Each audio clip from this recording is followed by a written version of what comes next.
Hello students, this is our chapter 2 reproduction in lower and higher animals.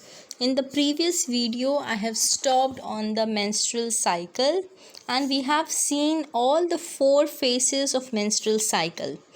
In this video we will move and we will see the gametogenesis and what is the gametogenesis. Gametogenesis is the process of formation of gametes. इतना हम लोगों को पता है. तो now उसके अंदर क्या क्या होता है, so let's see.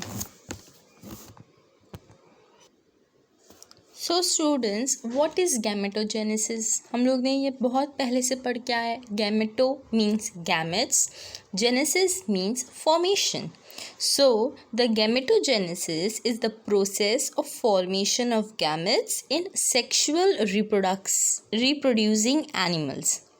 The male gamete is sperm and the female gamete is ovum या फिर egg. तो the gametes are formed from primordial germ cell of gonads. Primordial germ cell क्या होते हैं पिछले हम लोग ने देखे हैं. तो जो गोनाड्स होते हैं दैट इज़ टेस्टिस है, उसके जो प्रीमोर्डियल जर्म सेल है वहाँ से गैमेट्स फॉर्म होते हैं. So now we will see what is spermatogenesis. Now spermatogenesis is the process of formation of a male gamete. मतलब मेल के गैमेट कौन सा होता है, स्पर्म या फिर स्पर्मेटोजुआ. इसका formation from the germinal epithelium of the testis. Germinal epithelium मतलब germ cells of epithelium of testis को बोलते हैं spermatogenesis. The process of formation of a male gamete, that is sperm or spermatozoa, from the germinal epithelium of testis is called spermatogenesis. Now, अब spermatogenesis के भी phases हैं. पहला, जब puberty होती है, at the onset of puberty जो hypothalamus होता है वो स्टार्ट करता है टू सिक्रीट GnRH. फिर ये GnRH से सिक्रीशन होता है फॉलिकुलर स्टिम्युलेटिंग हार्मोन का. मतलब इतना मैंने पिछले वीडियो में भी बताई थी. GnRH जो कि ब्रेन से रिलीज़ हो रहा है, ये ब्रेन से जब रिलीज़ होता है तो इसके बाद आता है FSH. GnRH के इन्फ्लुएंस में FSH बनता है और ये FSH स्पर्मेटोजेनेसिस में काम करता है. जो सेमिनिफेरस टिब्यूल्स थे, व्हाट इज सेमिनिफेरस टिब्यूल्स? जो पहले टेस्टिस में ट्यूब्स थे, seminiferous tubules is lined by a single layer of cuboidal epithelial cell और उसको बोलते हैं जर्माइनल एपिथेलियम. फिर जो जर्माइनल एपिथेलियम है, जर्माइनल एपिथेलियम क्या है? जर्माइनल एपिथेलियम जो ये समझो टेस्टिस है. अगर ये टेस्टिस है तो इसके अंदर सेमिनिफेरस टिब्यूल्स थे. तो ये टिब्यूल्स जो है एक single layer of cuboidal epithelial cell से लाइंड होते हैं, उसको बोलते हैं जर्माइनल एपिथेलियल. इतना क्लियर हुआ? और ये जो सेल्स होते हैं जर्माइनल एपिथेलियल सेल्स, ये अंडरगो करते हैं spermatogenesis to produce sperm. Now अब ये स्पर्मेटोजेनेसिस के 3 अलग अलग फेसेस होते हैं. अब वो फेसेस के बारे में पढ़ते हैं. तो फर्स्ट फेस का नाम है multiplication face. First face is multiplication face. Now we will talk about the first phase, that is multiplication phase. यहाँ पे जो फर्स्ट प्रीमोर्डियल सेल है, ओके, ये सेल जो ये फर्स्ट प्रीमोर्डियल सेल है, ये दिख रहा है ना फर्स्ट प्रिमोर्डियल सेल, ये अपने आप को डिवाइड करेगा माइटोटिक डिवीजन में। और जब ये माइटोटिक डिवीजन में डिवाइड करेगा अपने आप को, तो ये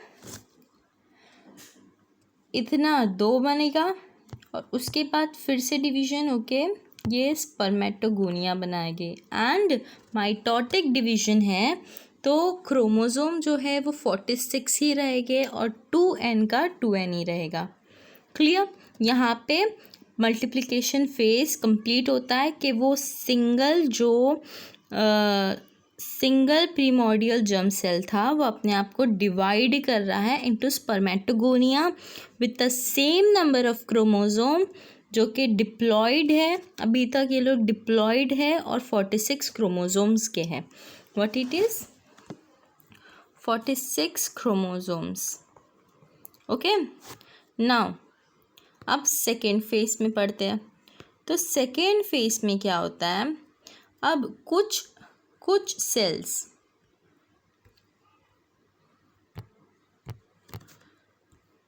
सेल्स अपने आप का फंक्शन छोड़ देते हैं। ये जो सेल्स है, ओके। अब ये जो बाकी के 3 सेल्स हैं, ये लोग अपना फंक्शन छोड़ दिए, ये लोग डिवाइड होना छोड़ दिए। एंड देन एक सिंगल सेल अपने आप को डेवलप किया इनटू प्राइमरी स्पर्मेटोसाइट। याद रखना नाम।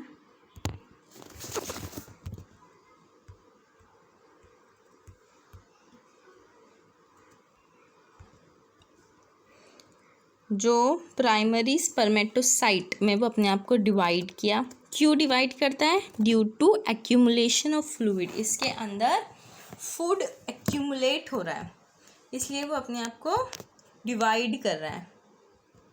नाउ जब इसने अपने आप को डिवाइड कर लिया तो इस फेज को बोलते हैं ग्रोथ फेज, जहाँ पे कुछ सेल अपने आप का डिवीजन छोड़ देते हैं और कोई एक सेल जो कि अच्छा होता है वो ग्रो करता है, डेवलप करता है into primary spermatocyte due to accumulation of fluid. फिर नेक्स्ट स्टेज है मैच्यूरेशन फेज। मैच्यूरेशन फेज में क्या होता है? इट इन्वॉल्व्स मियोटिक डिवीजन या फिर रिडक्शन डिवीजन। अब तक ये क्या है? 2n था ग्रोथ फेज तक।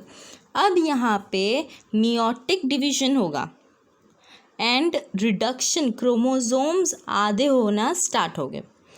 तो जो स्पर्मेटोसाइट है वो अंडरगो करेगा मियोटिक डिवीजन। तो पहले में क्या होगा? ये जो 2n थे, ये 2n अपने आप को 2 हैप्लॉइड सेल में फॉर्म करेंगे। ये 2 हैप्लॉइड हो गया, इसको बोलते हैं सेकेंडरी स्पर्मेटोसाइट। क्लियर। फिर उसके बाद अब n है तो यहाँ पे क्रोमोसोम हो गए, आधे हो गए 23। फिर जो सेकेंडरी स्पर्मेटोसाइट था अब जो बना है वो अंडरगो करेगा second phase of meiotic division, जिसको मियोसिस 2 भी बोलते हैं। यहाँ पे लिखा है देखो, मियोसिस 2। मियोसिस 2, पहले मियोसिस 1 होके एन हुआ, अब मियोसिस 2 हो रहा है।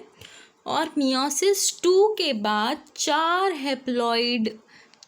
हैप्लॉइड स्पर्मेटिड्स मिलेंगे। अब ये जो स्पर्मेटिड्स मिले हैं ये नॉन मोटाइल और नॉन फंक्शनल है।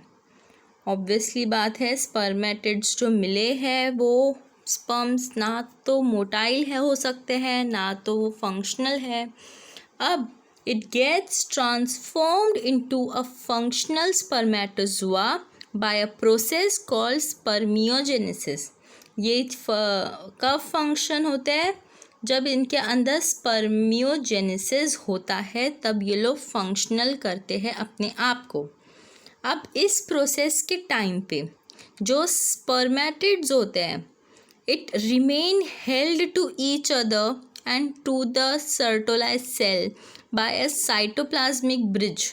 ये अपने आप को कहाँ पे रख रहे हैं? ये अपने आप को होल्ड करते हैं कहाँ पे? सर्टोलाइज सेल में, sertoli's cell by cytoplasmic bridge. फिर जो स्पर्म हेड होता है वो remain attached to the sertoli's cell and उनका जो टेल होता है वो हैंग करता है in the lumen of seminiferous tubule. Head कहाँ पे हो रहा है? सर्टोलाई के पास।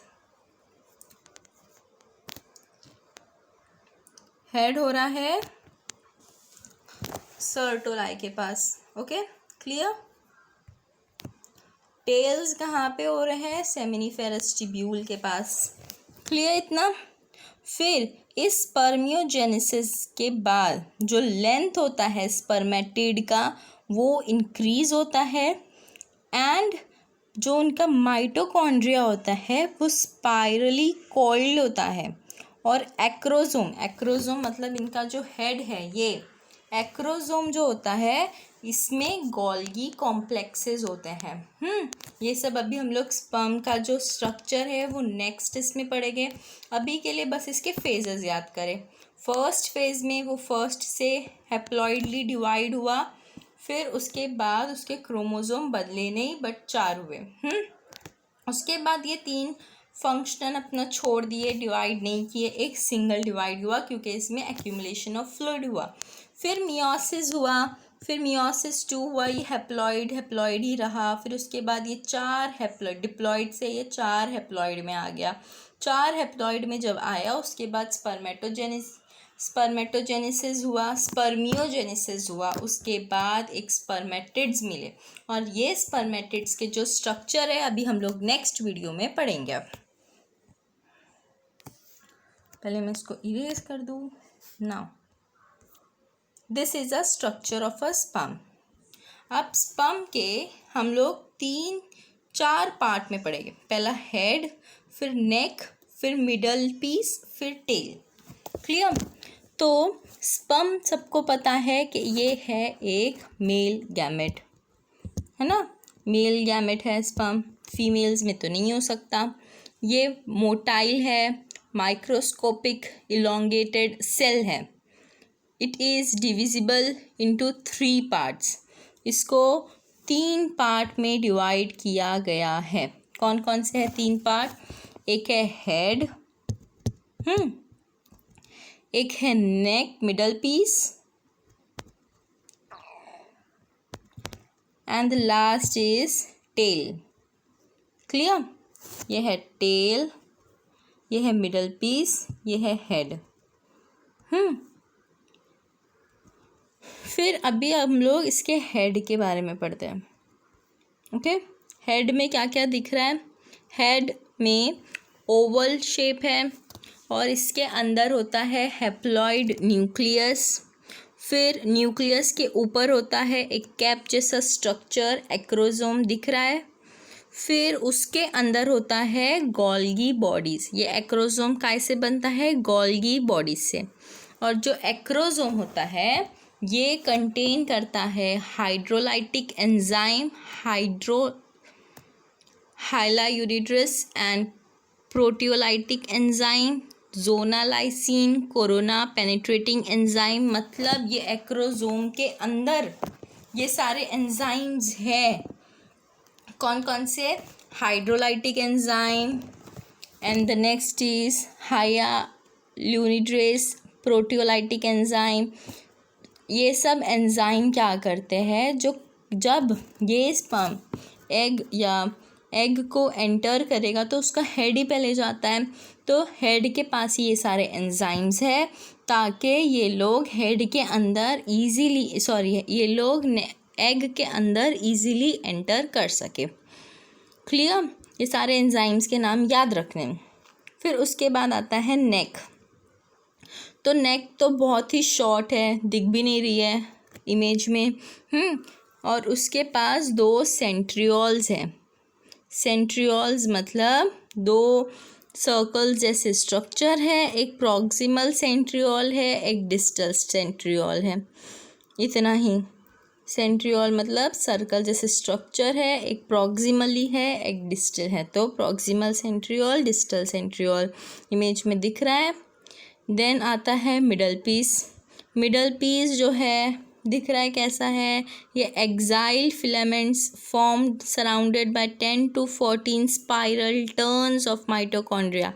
इसके अंदर होते हैं 10 to 14 एक्साइल, मतलब ये जो टर्न्ड है ना, ये टर्न्ड माइटोकॉन्ड्रिया है। ये जो दिख रहा है ना इमेज में, ये क्या है? ये है माइटोकॉन्ड्रिया। माइटोकॉन्ड्रिया कहाँ होते हैं स्पर्म में? तो हम लोग को बताना है मिडल पीस में होते हैं। ये चीज़ एमसीक्यू के लिए इम्पॉर्टेंट है। और ये माइटोकॉन्ड्रिया ही एनर्जी देते हैं स्पर्म को, ताकि वो लोग ट्रैवल कर सके उसके मूवमेंट के लिए। फिर आता है टेल। टेल क्या करता है? टेल का पहले स्ट्रक्चर कैसा है? लॉन्ग है, स्लैंडर मतलब लंबा, टेपरिंग पार्ट है। टेपरिंग मतलब ये एंडिंग पार्ट है, सकोन जैसा, इसको टेपरिंग बोलते हैं। फिर इसके अंदर होता है साइटोप्लाज्म और फाइन थ्रेड एक्सियल फिलामेंट्स। ये फिलामेंट्स है खाली, फिलामेंट्स मतलब सिर्फ ऐसे धागे जैसे स्ट्रक्चर्स है। क्लियर? और ये जो एक्साइल फिलामेंट्स है ये अराइज होती है from the distal centriole. Distal centriole कहाँ है? नेक में। ये नेक से अराइज होती है। उसके बाद ये ट्रैवल होती है पूरे टेल में, and it is partly surrounded by a plasma membrane main piece. जो इसका अंदर प्लाज्मा मेम्ब्रेन भी होता है। और फिर the part without plasma membrane को बोलते हैं एंड पीस। जहाँ पे प्लाज्मा मेम्ब्रेन है उसको बोलते हैं मेन पीस। समझो यहाँ तक प्लाज्मा मेम्ब्रेन है, ये हो गया मेन। और जहाँ पे प्लाज्मा मेम्ब्रेन नहीं है तो इसको बोलते हैं एंड पीस। मेन पीस को एक और एक नाम है प्रिंसिपल पीस भी बोलते हैं, याद रखना। नाउ यहाँ पे हमारा गेमेटोजेनेसिस और स्पर्मेटोजेनेसिस कंप्लीट होता है। अभी नेक्स्ट वीडियो में, नेक्स्ट पार्ट में भी हम लोग पढ़ेंगे oogenesis।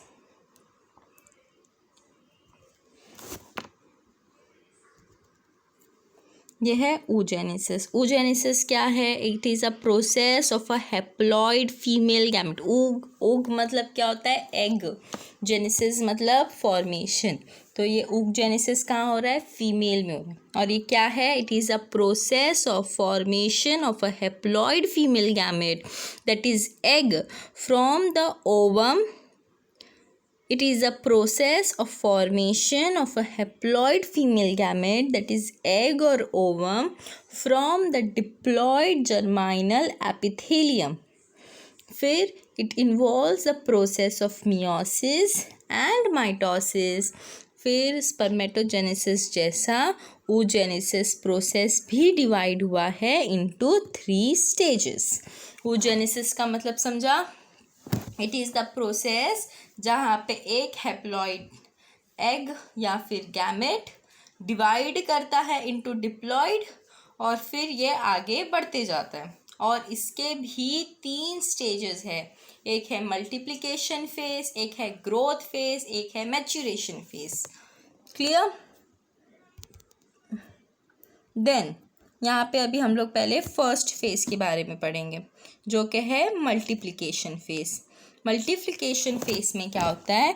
इस स्टेज में जो प्राइमरी जर्माइनल सेल है, जो कि क्या है? डिप्लॉइड है। कहाँ के रहती है? ओवरी की।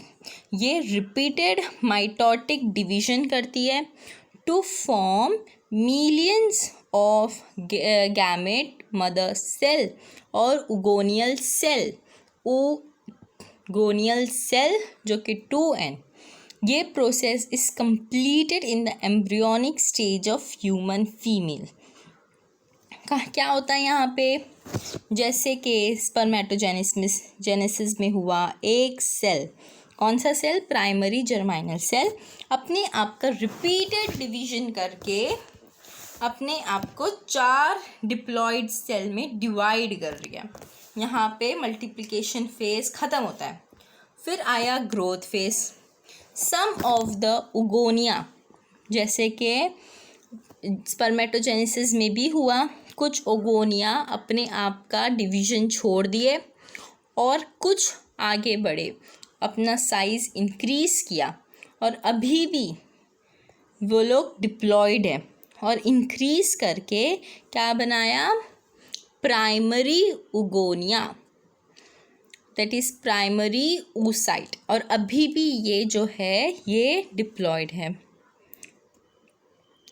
और जो इसके अंदर चीज़ें होती है, ये जो सेल के अंदर होता है, cellular organelles and endoplasmic reticulum, Golgi apparatus, mitochondria, जो सेल के अंदर नॉर्मली हम लोग ने 10th 11th क्लास में भी पढ़े थे, ये सब जो सेल की चीज़ें होती है ये भी अपने आप इस सेल के साथ साथ ग्रो करती है।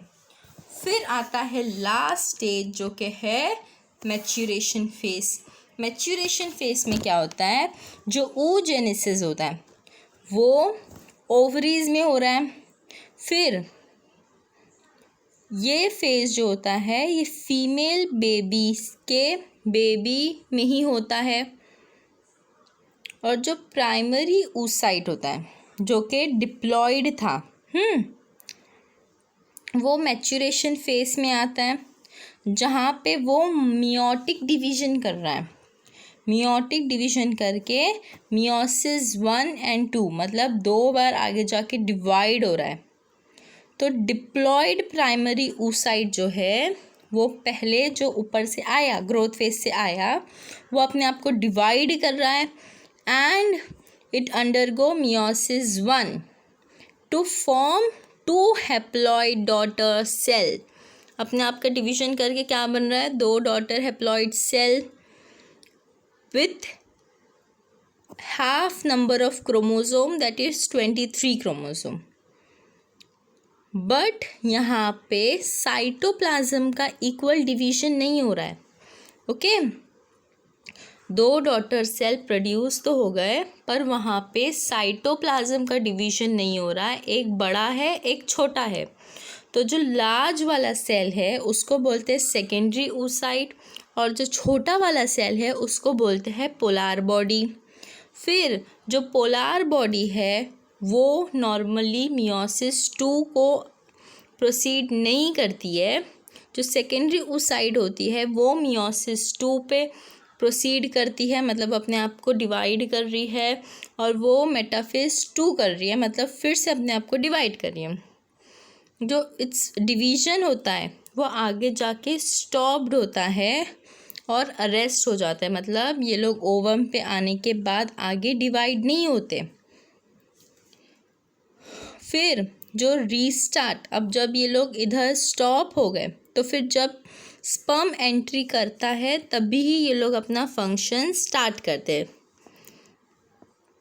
फिर this last phase is usually completed in the ampulla of the fallopian tube at the time of fertilization। ampulla पढ़े थे हम लोग ने पिछले वीडियो में। ये सब कहाँ हो रहा है, ampulla में हो रहा है। ampulla किसका पार्ट है, fallopian tube का पार्ट है। then in this division जो के 2 unequal daughter cell फॉर्म हुए थे, तो लार्ज सेल ओवम था, स्मॉल सेल को पोलार बॉडी बोले थे, जो कि सेकेंडरी oocyte का फिर से डिवीज़न हो रहा है। तो फिर से जो हम लोग ने ऊपर पढ़े थे कि सेकेंडरी oocyte और पोलार बॉडी आ रहा था, वैसे ही वापस से सेकेंडरी oocyte और पोलार बॉडी आएगा, क्योंकि यहाँ पे भी इक्वल डिवीज़न नहीं हो रहा है साइटोप्लाज्म का। तो एक बड़ा रहेगा एक छोटा रहेगा।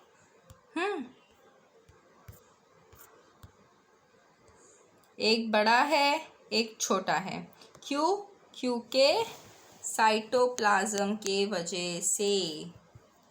क्लियर, इतना क्लियर हुआ। देन वापस से एक ये जो प्राइमरी oocyte था 2 डिवीज़न कर रहा है, एक बड़ा एक छोटा। फिर जो बड़ा है उसको बोलते हैं सेकेंडरी oocyte, जो छोटा है उसको बोलते हैं पोलार बॉडी। फिर ये वाला आगे कोई काम का नहीं है, अब सिर्फ ये वाले को कंसिडर करते हैं। तो वापस से ये वाले में एक बड़ा एक छोटा रह रहा है, तो बड़े वाले को वापस से सेकेंडरी oocyte बोलते हैं, जो छोटा वाला है उसको बोलते हैं पोलर बॉडी। पर अब इसके आगे secondary oocyte, second polar body. Clear? फिर उसके बाद यहाँ पे जब ये लोग फॉर्म हो गए तो ये जो सेकेंडरी बॉडी से जो बड़ा सेल बना है ये बना है ओवम, और ये अब रेडी है फर्टिलाइजेशन के लिए। मतलब आगे जाके अब स्पर्म इसमें एंटर करेगा और ये आगे जाके दूसरे लोगों को फर्टिलाइज करेगी। अब इसमें ओवम में अब स्पर्म एंटर करेगा और ये अपने आप को फर्टिलाइज करके क्या बनाएगी? एम्ब्रियो बनाएगी। क्लियर? इतना समझा? जैसा कि पहले हम लोग ने स्पर्मेटोजेनेसिस में पढ़े थे वैसे ही है, बट यहाँ पे एक चीज़ ट्रिकी है कि वहाँ पे 4 हैप्लॉइड स्पर्मेटिड्स बन रहे थे, यहाँ पे वैसी नहीं है। यहाँ पे एक बड़ा एक छोटा, तो छोटे को छोड़ देना है, बड़े को ओवम जो बन गया। पर ये डिवीजन क्यों हो रहा है? ड्यू टू साइटोप्लाज्म, ये याद रखना है। फिर उसके बाद ये छोटा जो ओवम बना है अब ये रेडी है, अब इसमें स्पर्म आएगा और यहाँ पे फर्टिलाइजेशन स्टार्ट होगा। यहाँ पे हमारा oogenesis कंप्लीट होता है। Then comes structure. अब जो सेकेंडरी oocyte था जो कि बड़ा था उसका स्ट्रक्चर कैसे होता है तो वो देखते हैं। तो जो स्ट्रक्चर होता है सेकेंडरी oocyte का, ह्यूमन में अनफर्टिलाइज्ड एग होता है। अगर अनफर्टिलाइज्ड एग ओव्यूलेटेड होता है, कब होता है ओव्यूलेटेड? जब वो रिलीज करता है from the ovary is actually the secondary oocyte. In human, unfertilized egg when ovulated, तो तब क्या होता है? Ovary release, ovary is actually the secondary oocyte. जो ओवरी से रिलीज हो रहा है वो एक्चुअली सेकेंडरी oocyte होता है। अगर अनफर्टिलाइज्ड एग, ये समझो ये है हमारा यूट्रस, ये है फैलोपियन ट्यूब, ये है ओवरीज। तो ये ओवरी से अगर अनफर्टिलाइज्ड एग रिलीज हो रहा है तो ये एग एक्चुअली में सेकेंडरी oocyte है। फिर अब इसके स्ट्रक्चर के बारे में पढ़ते हैं। तो ये नॉन सिलियोडोइक, सिलियोडोइक मतलब without shell. Yolk is present in which very quantity, मतलब एक खड्डा होता है इसमें, योक होता है। फिर उसके बाद इसका साइज होता है 0.1 mm, 0.1 mm का होता है ये। एक सेकेंडरी oocyte होता है 0.1 mm का। Rounded non motile haploid female gamete है। क्या करता है? राउंड है, हैप्लॉइड है, फीमेल गैमेट है। इतना समझा? और जो न्यूक्लियस ऑफ द एग है वो लार्ज होता है और उसको बोलते हैं जर्माइनल वेसिकल। यहाँ पे दिख रहा है जर्माइनल वेसिकल, इसका न्यूक्लियस ये लार्ज है, इसको बोलते हैं जर्माइनल वेसिकल। फिर एक टिपिकल न्यूक्लियस और pronucleus is formed at the time of fertilisation. The cytoplasm of the egg is also called ooplasm. ooplasm क्यों बोलते हैं? ओ is egg, ओ का मतलब होता है egg। तो साइटोप्लाज्म को एक और नाम है, उसको बोलते हैं ooप्लाज्म। और जो ये ooप्लाज्म है ये डिवॉइड ऑफ सेंट्रियोल्स, मतलब उसके अंदर कोई खड्डा नहीं होगा। फिर जो एग है वो सराउंड करता है बाय वेरियस कवरिंग्स। ये तो जाहिर सी बात है कि उसकी कवरिंग्स बहुत होती है बट उसके अंदर कोई शेल नहीं होता, जो कि हम लोग ऊपर पढ़े हैं। फिर जो एग मेम्ब्रेन होता है उसको बोलते हैं विटिलिन मेम्ब्रेन, मतलब जिस मेम्ब्रेन से, जिस मेम्ब्रेन से ये लाई कर रही है, जिसको बोलते हैं विटिलाइन मेम्ब्रेन। फिर उसके बाद ये विटिलाइन मेम्ब्रेन प्रोड्यूस करती है जोना पैलिसुडा को। इतना समझा? और जोना पैलिसुडा क्या है? एक ग्लाइकोप्रोटेनियस मेम्ब्रेन है, मतलब विटिलाइन मेम्ब्रेन के अंदर होती है जोना पैलिसुडा। और जोना पैलिसुडा एक नॉन सेल्यूलर ग्लाइनोप्रोटेनियस मेम्ब्रेन, मतलब प्रोटीन से भरी हुई मेम्ब्रेन है जाइनो पैलिसुडा। और विटिलियन मेम्ब्रेन तो एक मेम्ब्रेन है। जोना पैलिसुडा कहाँ से अराइज हो रही है? विटिलियन मेम्ब्रेन से। ये बहुत इंपॉर्टेंट है एमसीक्यू के लिए। फिर उसके बाद आता है कोरोना रेडिएटा। जो कोरोना रेडिएटा होती है ये जोना पैलिसुडा के बाहर आउटर कवरिंग में होती है कोरोना रेडिएटा। ओके, इतना समझा? अब ये जो कोरोना रेडिएटा है ये अपने आप को डिवाइड करता है। जो इनर मोस्ट सेल होते हैं कोरोना रेडिएटा के, उसको बोलते हैं ग्रैनुलोसा सेल। और ये ग्रैनुलोसा सेल जो होते हैं, जो कोरोना रेडिएटा है, ये बहुत इम्पॉर्टेंट है।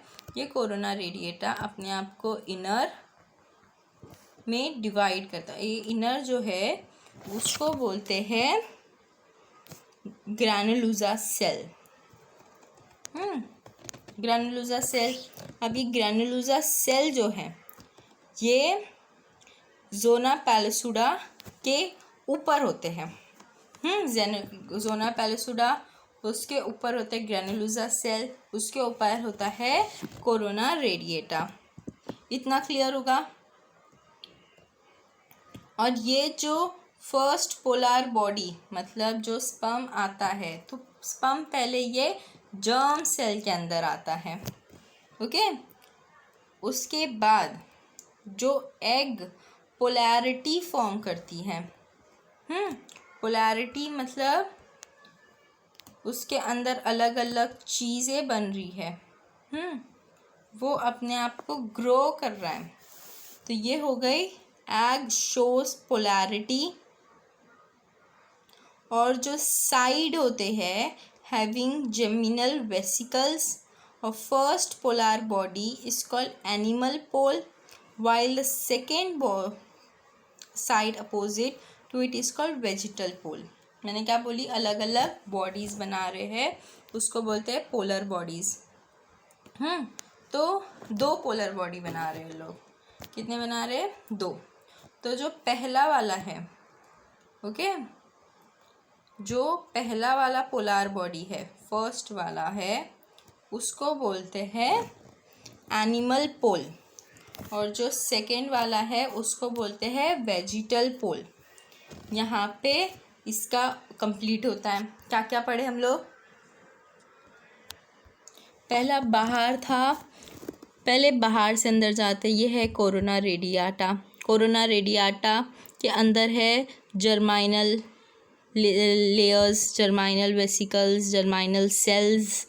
जर्माइनल सेल्स के अंदर है जोना विटिलिन मेम्ब्रेन। विटिलिन मेम्ब्रेन के ऊपर है जोना पैलिसुडा। और फिर उसके बाद ये लोग पोलर बॉडीज़ बना रहे हैं। तो फर्स्ट पोलर बॉडी को बोलते हैं एनिमल पोल, और जो सेकेंड पोलर बॉडी है उसको बोलते हैं वेजिटल पोल।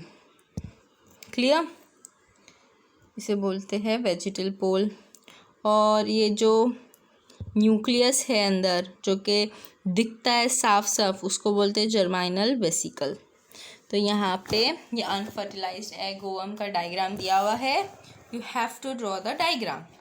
अब यहाँ पे हम लोगों का oogenesis भी कंप्लीट होता है with the structure. In the next video we will study about the fertilisation. Thank you.